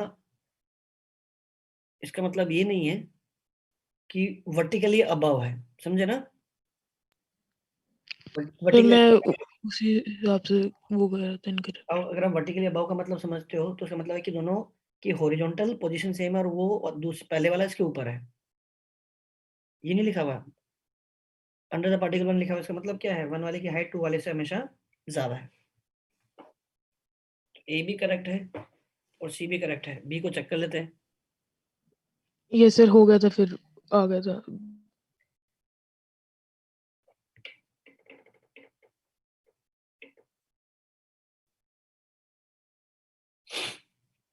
आगे बढ़े,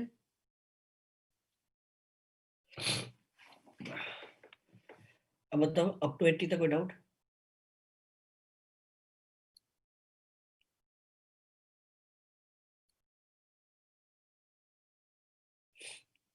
अप टू 80?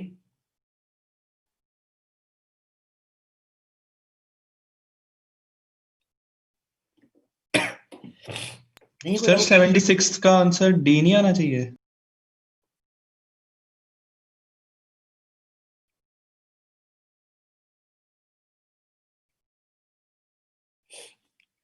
आपने 50 से फेंका है,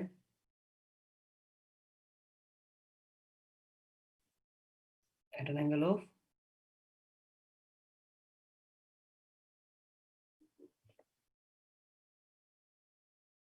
ये कितना हो गया 40 और ये 30,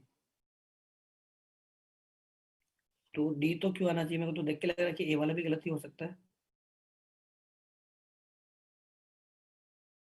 भाई बात बताओ, इसने ये थोड़ी लिखा है कि it travels vertically with a velocity 40 metre per second, से मतलब लेंगे क्या निकलता है? हमेशा ही 40 अच्छा सर, चलता है। मतलब कि पूरे जर्नी में वेलोसिटी 40 है, ठीक है सर, समझ गया। ये तो कम होती रहेगी ना वर्टिकल कंपोनेंट। बिल्कुल, अगर ये लिखता ना कि travels vertically with the initial velocity of 40 metre yes per sir, second. यही समझ लिया मैंने। हाँ, बट हॉरिजॉन्टल वाला तो फैक्ट सही है कि वो तो कांस्टेंट ही रहेगी। चलिए अब टू 80 इसके अलावा कोई डाउट?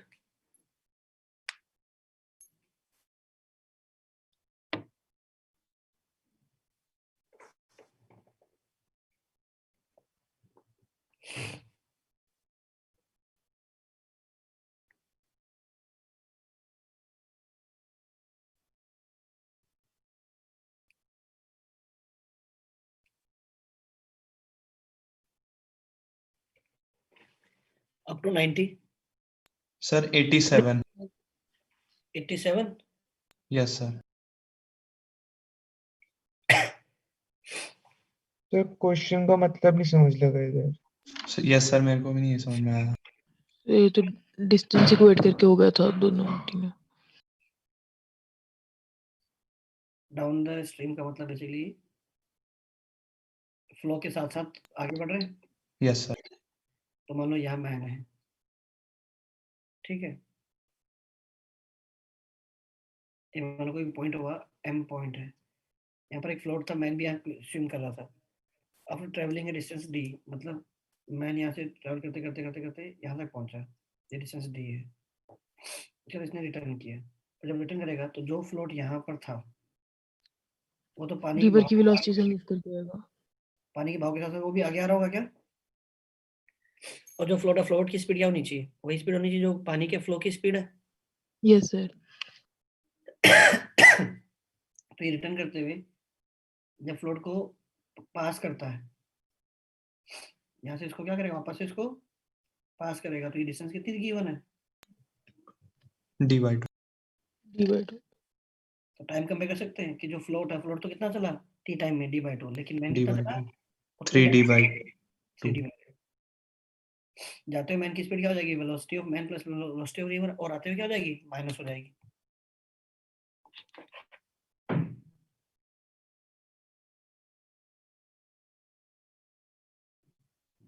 ठीक,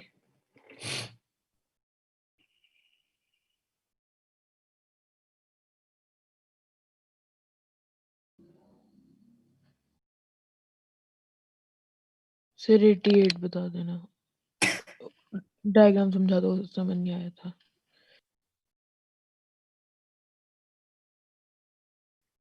क्वेश्चन कौन सा क्वेश्चन? Question number 88।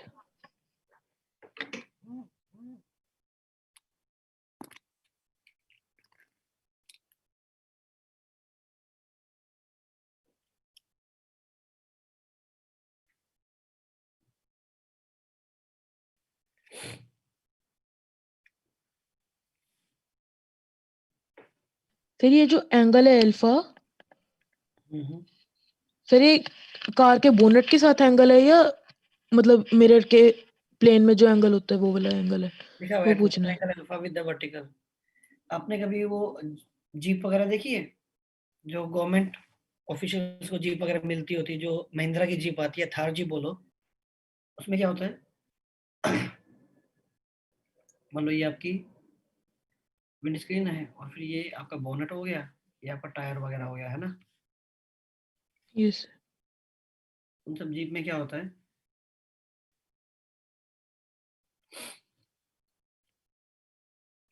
उन सब जीप में ये जो आपका ये अभी बना रहा हूँ मैं, यहाँ पर ये जो चीज होती है, यहाँ पर एक ऐसा ना नॉब लगी होती है। अब इस नॉब को घुमा के इसके इंक्लिनेशन को ऐसे चेंज कर सकते होते हो।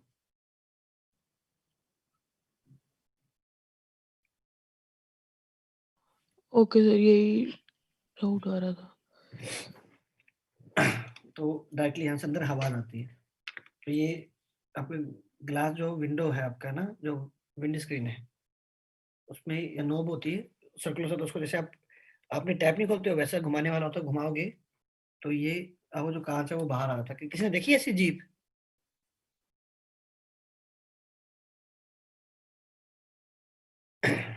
क्या बात है, मतलब ये जीप तो यार बहुत ज्यादा कॉमन है। जो महिंद्रा की नॉर्मल जीप आती है, मैं जिप्सी की बात नहीं कर रहा हूँ, जो नॉर्मल जीप आती होती है महिंद्रा की,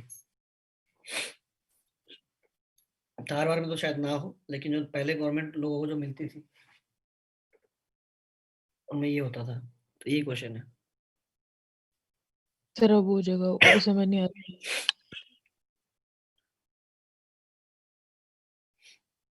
है ना, तो आसान है ना कि ये बोला कि विंडस्क्रीन से परपेंडिकुलर टकराए, मतलब क्या है, कार के रिस्पेक्ट में जो रेन ड्रॉप है उसकी स्पीड क्या होनी चाहिए? रेन ड्रॉप गिर रही है ऐसे, कार जा रही है आगे, तो कार की वेलोसिटी को पहले उल्टा कर दिया। तो यस सर, क्या लग रहा है कि और फिर परपेंडिकुलरली गिरवा देंगे। नॉर्मल ऐसे गिर रही है, चलेगा? Yes sir. ठीक, देन अप टू 96। सर एक बार कांस्टेंट वाले थोड़ा सा रिवाइज करवा दो प्लीज। यार अभी तो 5-6 मिनट ही है, मैं रिवाइज तो भी क्या करा पाऊंगा, नेक्स्ट क्लास में पक्के से करा दूंगा, लेकिन 96 की बता दो, फिर उसमें हो जाएगा। 96 क्वेश्चन के थ्रू बता दो। देखो इन सब क्वेश्चन, देखो कोई ऐसी कोई फिक्स्ड स्ट्रेटजी तो है नहीं यार कि क्या करना है। एक जो है वो हमें पता कि जो एक तो पावर वाला होता है कि जो net work done by tension force होती है ऑन एवरी ब्लॉक, वो क्या होती है? 0। 0 होती है। Yes sir. ठीक है। सर ये वाला मैं पुली ट्रिक से कर 96 वाला, वो जो v1 + v2/2 वाली होता है, उससे हुआ नहीं था मेरे से। भाई v1 + v2/2 मैंने स्ट्रिक्टली लिखा है, ये सब तभी एप्लीकेबल है when strings are parallel, right? जब स्ट्रिंग्स पैरेलल होती है तभी आप लगा सकते हो, जैसे कि ऊपर वाले क्वेश्चन में लगा सकते हो, 95 में लगा सकते हो, 94 में लगा सकते हो। Then you can apply the same concept for 93, 92, 91 में नहीं लगेगा। यस सर, 91 भी डाउट था। 91 बताऊं पहले? तो पहले 91 बता दो प्लीज। सर 91 मेरा भी डाउट है। मान लो ये है, ये अपने लेंथ के परपेंडिकुलर चल रही है, तो थोड़ी देर बाद ये लाइन कहाँ जाएगी? यहाँ जाएगी, परपेंडिकुलर मूव कर रही है, तो ये लाइंस ऐसे पैरेलल लाइंस बनेंगी क्या? और यस सर। फिर इससे किसी अल्फा एंगल पे ये लाइन है, ये अपने परपेंडिकुलर चल रही है, मतलब कोई लाइन है ये वाली, ये अपने परपेंडिकुलर चल रही है।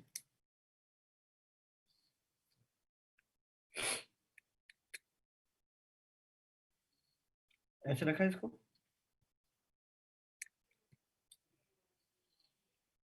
फिर इसको इसके यहाँ रख दिया,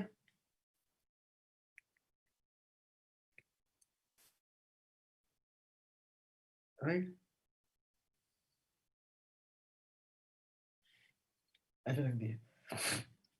तो डायग्राम में थोड़ा सा इस लाइन को थोड़ा और बड़ा बना देता हूँ।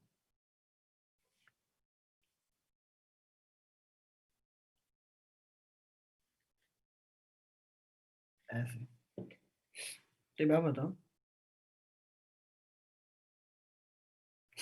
मान लो पहले इंटरसेक्शन पॉइंट ये था, देखो अगर डायग्राम से बनाओगे ना आपको अपने आप चीज चमक जाएंगी। पहले इंटरसेक्शन पॉइंट ये था, टोटल एंगल कितना अल्फा है? Yes sir. ये ए है, ये ए डैश है, A double dash new position, if you call it B, B double dash, sorry B dash, and ये बी डबल डैश। मतलब जब ए और बी वाला इंटरसेक्शन ही है, जब ये ए वाला ए डैश पे चला जाएगा, बी वाला कहाँ जाएगा? बी डैश पे। तो क्या होगा, नया इंटरसेक्शन पॉइंट कौन सा होगा? ये होगा क्या? Yes sir. जब आप ए डबल डैश पर हो तो बी वाला कहाँ है? बी डबल डैश पर है, ये होगा क्या? समझ में आ रही है बात? Yes sir. आपको समझ में आ रहा है ये जो इंटरसेक्शन पॉइंट है ऑब्वियसली इनकी स्पीड बराबर है, इसलिए क्या हो रहा है ये इंटरसेक्शन पॉइंट कैसे मूव कर रहा है,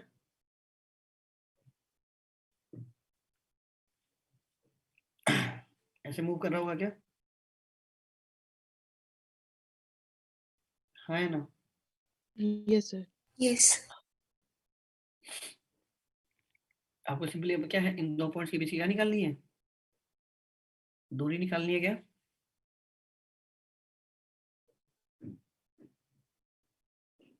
हो गया क्वेश्चन खत्म। मुझे ये बताओ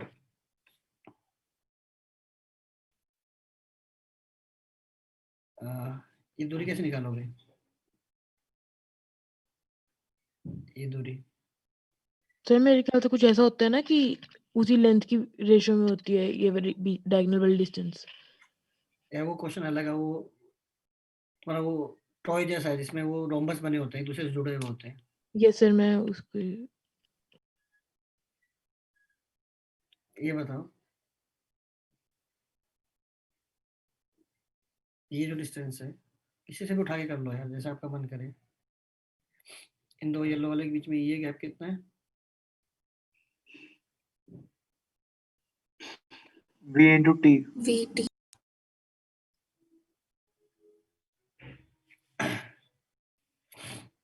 तो एक सेकंड में आप कितना चले, V ये एंगल क्या है α/2, तो ये एंगल भी क्या होगा, अल्फाबेट। अगर ये v है तो what will be this length, ये यहाँ से लेके यहाँ तक की लेंथ कितनी हुई,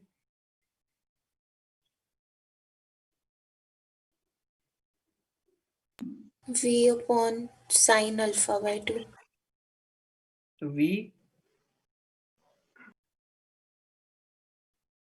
नहीं सर वो अगर अल्फा है ना ये तो जो आपने मार्क V किया था। sin alpha अच्छा नहीं ये तो α/2 ही तो है टोटल एंगल, भाई येलो और व्हाइट के बीच में एंगल है टोटल अल्फा, तो ये α/2 नहीं हुआ यस सर। है ना। Yes sir. ये चला v, तो बस आपको ये लेंथ पता लगी, अगर आपको ये लेंथ पता लगी तो आपको क्या ग्रीन वाली लेंथ पता लग जाएगी, this is v, this will be v cosec α/2, तो आपको ये वाली लेंथ पता लग जाएगी, फिर इसका क्या कर देंगे into 2 ट्वाइस कर देंगे। तो अब एक सेकंड में अगर आप ये v चले हो तो अब इतने टाइम में ये पॉइंट यहाँ से यहाँ चला है, ये उसकी क्या हो जाएगी स्पीड हो जाएगी, ऐसे कर सकते हैं। ये देखो ये लेंथ कितनी है और ये लेंथ निकालो, this will be v upon sin α/2 आई क्या, उसका क्या लेना आपको, cos इस लेंथ का आपको cos α/2, इसका इंटू क्या कर दूं 2 कर दूं क्या, सर ये दोनों पैरेलल थोड़ी हैं जो ग्रीन वाली और वो जो आप अल्फा/2 दोनों को मार्क कर रहे हो एंगल।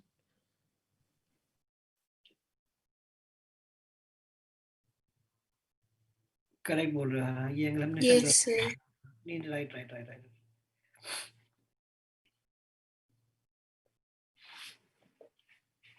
तो वो पूरा एंगल अल्फा होएगा। परफेक्ट है परफेक्ट है परफेक्ट है, ये जो यस व्हाइट सर। और येलो के बीच में जो एंगल है वो टोटल एंगल अल्फा है राइट, यस सर ये अल्फा है। v अपॉन sin अल्फा हो गया, yes sir एंगल तो अब α/2 है हाँ Yes, जी sir. सर ये cos α/2 इंटू 2 2 अब sin α/2 क्या sin अल्फा क्या ले सकते हो 2 sin α/2 cos α/2, yes sir. yes sir α/2 cancel होके नीचे क्या बचा, this is the velocity of say this point is p, this is the velocity of point p। एक सेकंड में अगर आप v चले हो तो आप p से इंटरेक्शन p से क्यों चला है ना, यस सर। तो आपको p से आप एक सेकंड इतना चल गए हो, खत्म हो गया क्वेश्चन, तो answer should be v upon sin α/2, तो कोई मैच कर रहा है, यस सर ये ए मैच कर गया।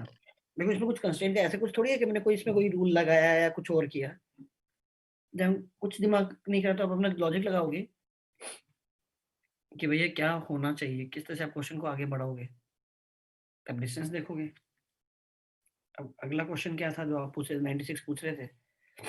Yes, sir. मैं उसकी वेलोसिटी ऑफ ब्लॉक सी पूछा ना। एक बार बताओ, जो सी वाला ब्लॉक है क्या वो बी के साथ साथ आगे जा रहा होगा 3 से? अगर बी Yes, sir. हॉरिजॉन्टली 3 से मूव कर रहा है तो इसको भी तो मूव करना पड़ेगा horizontally. Yes, sir. Yes yes sir. तो आपको एक ये चीज तो आपको पक्के से समझ में आ गई है कि ये वाला ब्लॉक 3 से तो आगे जा रहा है, सॉरी 3 से तो आगे जा रहा है। फिर आप इस वाले ब्लॉक को खींच रहे हो आगे की तरफ, ए वाले को, तो इस साथ में कहाँ जा रहा होगा? ऊपर भी जा रहा होगा कुछ वेलोसिटी v से। तो नेट स्पीड क्या है इसकी? v square plus this should be the velocity of block c। चमक रहा है? Yes, sir.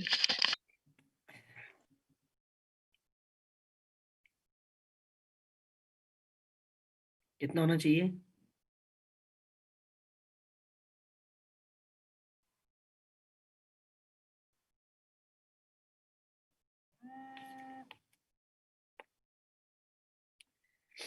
आप ये देखो, जो बी वाला है, बी वाला अगर कुछ आगे जाएगा 3 से आगे है तो देखो रस्सी कितनी लूज हुई, इस हिसाब से ओ। देख सकते हैं। सोचना अगर आप बी वाला अगर आप आगे जाता है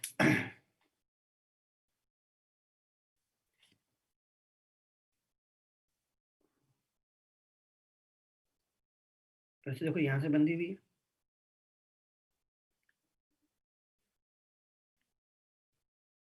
सही ऐसे है ना। जब आप आगे चले जाओगे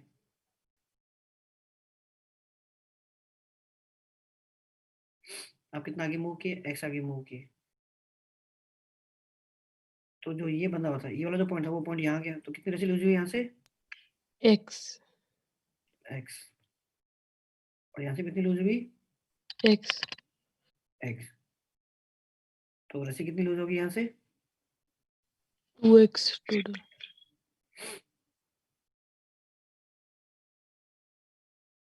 अच्छा, और 2x लूज हुई, और मान लो ये यहाँ से कितना ऊपर गया?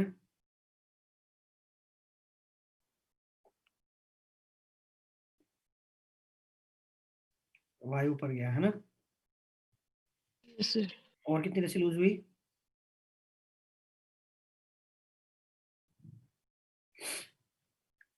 एक बात हो, मैं लॉजिक समझ रहे हो लॉजिक मेरा, मैं क्या बोल रहा हूँ कि थोड़ा सा एक्स्ट्रा गया तो ये वाला पॉइंट यहाँ से यहाँ चला गया, ये वाला पॉइंट यहाँ से यहाँ चला गया, तो कितनी लूज हुई रस्सी?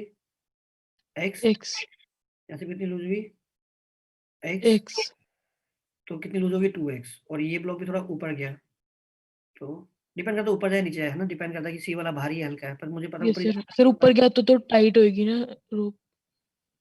तो टोटल कितनी Yes, लूज sir. किया हमने? 2x यहाँ से हम्म। सर अगर ऊपर जाएगा तो टाइट नहीं होएगी rope. अच्छा लूज होएगी, ठीक है सॉरी सर. अगर सी वाला ऊपर जाएगा तो इसी को लूज ही करेगा ना। Yes, sir.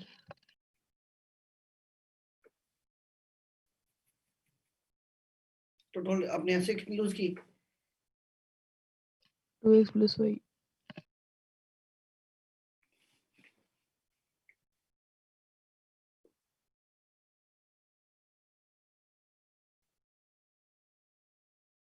तो बट इसका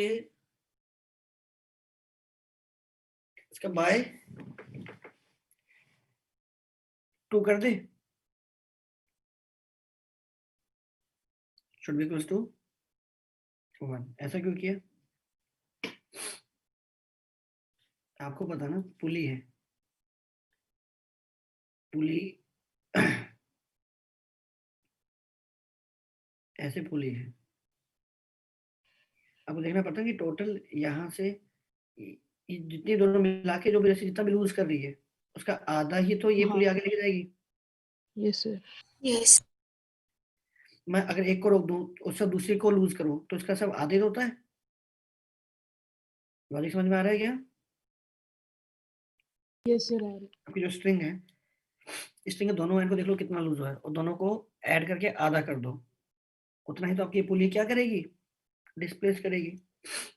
यहाँ से 10 सेंटीमीटर गया, यहाँ से 20 सेंटीमीटर गया, टोटल कितना लूज किया, 30 सेंटीमीटर। तो 30 सेंटीमीटर आधा, क्योंकि मुझे पता है टोटल जितना भी लूज होगा आधा यहाँ कवर होगा और आधा यहाँ होना चाहिए। भाई पुली की पहले ये पोजीशन थी, ये होगी, तो मुझे समझ आ गया ना, ये डिस्टेंस और ये डिस्टेंस क्या है, सेम ही होनी पड़ेगी, सेम ही तो है। ऐसा हो सकता है क्या कि पुली यहाँ थी, ये डिस्टेंस ये हो गया और ये डिस्टेंस ऐसे कुछ ज्यादा ही बड़ा हो गया, ऐसे थोड़ी हो सकता है। ये लेंथ और ये लेंथ तो क्या है, ऑब्वियसली हमेशा सेम ही है। तो टोटल जितना भी आपने लूज किया है उसका, अब इसको अगर x मूव करा रहे तो ये आधा और दोनों का मिला के ये x होगा, दोनों मिला के आधा करना है। ये बात तो ये x 3 मीटर से आगे चला था, तो ये कितना हो गया, 2 × 3 कितना हो गया,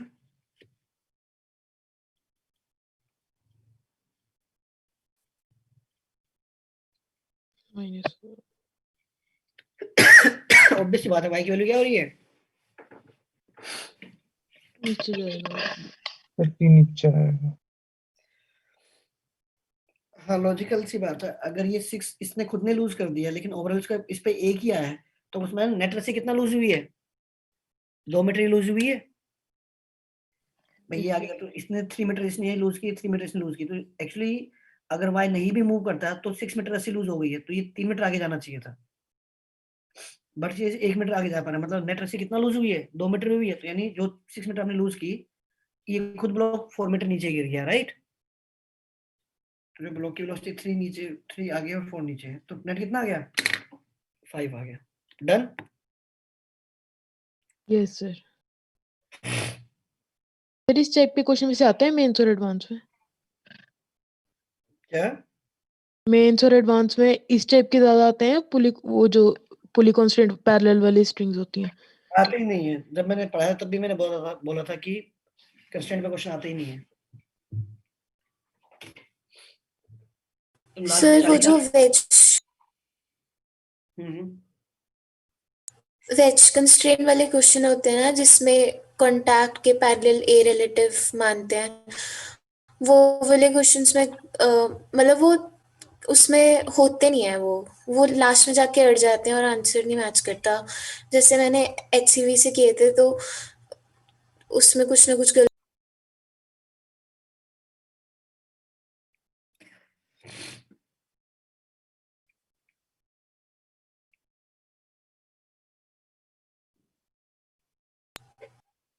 समझ गया मैं, कोई बात नहीं।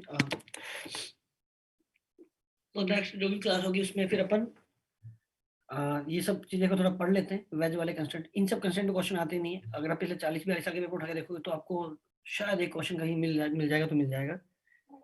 कंस्टेंट पे क्वेश्चन आते ही नहीं है, क्योंकि कंस्टेंट अगर मुझे लॉज ऑफ मोशन से क्वेश्चन देना है तो ऑब्वियसली मैं कंस्टेंट पे ना देने की बजाय मैं किस पे दूंगा, ऑब्वियसली फ्रिक्शन को इंक्लूड करूंगा ना यार, ताकि लॉज ऑफ मोशन के बाकी कॉन्सेप्ट भी लगे, फ्रिक्शन का भी यूज हो, फ्रिक्शन के कॉन्सेप्ट भी क्लियर हो। तो आप ये जरूर देख सकते हो कि कोई ऐसा क्वेश्चन आ सकता है जिसमें कंस्ट्रेंट कहीं एक स्टेप में यूज हो रहा हो, जैसे v1 + v2/2 equals to velocity of pulley या acceleration of pulley a1 + a2/2। तो वहाँ एक इंटरमीडिएट स्टेप में शायद कहीं एक छोटे से स्टेप में आपको यूज हो सकता है, लेकिन आपके पास ऐसे कोई एक्सक्लूसिव क्वेश्चन नहीं है जिसमें आपको 5-6 पुलिस दे देंगे, 5-6 ब्लॉक्स दे देंगे, उनका आपस का रिलेशन पूछेंगे, कभी नहीं। अरे इसका मतलब ये नहीं कि आ नहीं सकता है, लेकिन क्लोज टू 0 प्रोबेबिलिटी है, एज्यूमिंग कि मतलब कंसीडरिंग कि आपका जो चैप्टर है अपने आप में बहुत वाइड है और उसमें और भी बहुत सारी पूछने वाली जो चीजें हैं जिन पे एक्चुअली पूछा जाएगा, ना कि सिर्फ एक कंस्ट्रेंट पे। कंस्ट्रेंट को अगर यूज करना भी होगा तो किसी प्रॉब्लम जाके इंटरमीडिएट स्टेप में, कोई एक स्टेप में बीच में कंस्ट्रेंट को यूज करके आपको दोनों ब्लॉक्स का एक इक्वेशन एक्स्ट्रा फाइंड आउट करनी होगी, बाकी सारे कॉन्सेप्ट्स वो लगेंगे। और वो जब आता है तो कंस्ट्रेंट बहुत सिंपल स्ट्रेट फॉरवर्ड होता है, राइट। Yes sir. सर जो 3 ब्लॉक प्रॉब्लम होता है सर, वो 2 ब्लॉक वाले की तरह ही हैंडल करने होते हैं, मतलब बिल्कुल। इस तरीके से? देखो इनके कोई ऐसा कोई सेट रूल नहीं है, कोई उनका एल्गोरिदम नहीं है जिसको करें। 2 ब्लॉक आपने कैसे किया था, पहले मान लिया था कि दोनों ब्लॉक क्या कर रहे हैं, एक साथ चल रहे हैं। तो जब 3 ब्लॉक हो तो मान के चलो 3 ब्लॉक एक साथ चल रहे हैं, तो आपको इंडिविजुअल ब्लॉक का एक्सेलरेशन पता लग गया। एक्सेलरेशन पता लग गया तो भैया आप देखो सबसे ऊपर वाले ब्लॉक से चालू करो, चेक करेंगे फ्रिक्शन। सबसे ऊपर वाले ब्लॉक। अब हम डिपेंड करता है आपने फोर्स नीचे वाले पे लगाया है, बीच वाले पे लगाया है, सबसे ऊपर वाले पे लगाया है।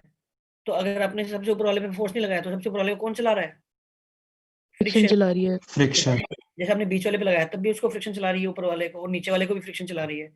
तो फ्रिक्शन को यूज करके एमए करके देखो, फ्रिक्शन से ज्यादा रहा कम आ रहा है, कम आ रहा है तो फिर तो ठीक है, ज्यादा आ रहा है तो मतलब स्लिपिंग हो रही है, फिर एक्सेलरेशन अलग कर लो, फिर काइनेटिक फ्रिक्शन मानो। तो इस तरह से step by step okay sir. चलेगा। तो नेक्स्ट क्लास में एक काम करते हैं, जो वेज वाली कुछ प्रॉब्लम्स है उनको देखते हैं कि उनमें कंस्ट्रेंट कैसे यूज करना होता है। कंस्ट्रेंट मतलब सिंपल सा फंडा क्या है कि अब आपको अलग से कंस्ट्रेंट तो यूज करने की जरूरत है नहीं, अब तो आप सब पढ़ चुके हो। तो जब भी वेज और ब्लॉक का क्वेश्चन है, कभी भी ग्राउंड फ्रेम में मत करो। किस फ्रेम में करो?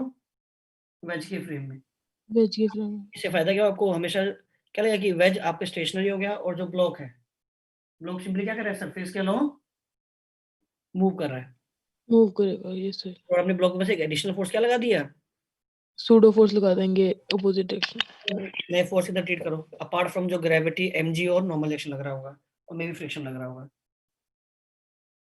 ठीक है, तो मैं इस प्रॉब्लम को मैं ग्राउंड फ्रेम से वापस करवा दूंगा, इसी प्रॉब्लम को मैं आपकी इस फ्रेम से भी, वेज की फ्रेम से करा दूंगा। लेकिन अगर एग्जाम में क्वेश्चन आए तो do it from the frame of ways, which is much faster and easier to visualize। आपको चीजें बहुत आसानी से दिखने लगेंगी। Alright guys? Yes, sir. Okay. तो अभी Thank अपन you, sir. तो एक काम करें, नेक्स्ट क्लास में जो रिमेनिंग क्वेश्चन एमसीक्यूज के वो कर लेते हैं, और लॉज ऑफ मोशन के जो मैंने क्वेश्चन बोले थे वो 27 और एमसीक्यू वाले वो कर लेते हैं, प्लस मैं वेज वाले कुछ क्वेश्चन करा दूंगा। ठीक है, डन। Yes, sir. चलिए।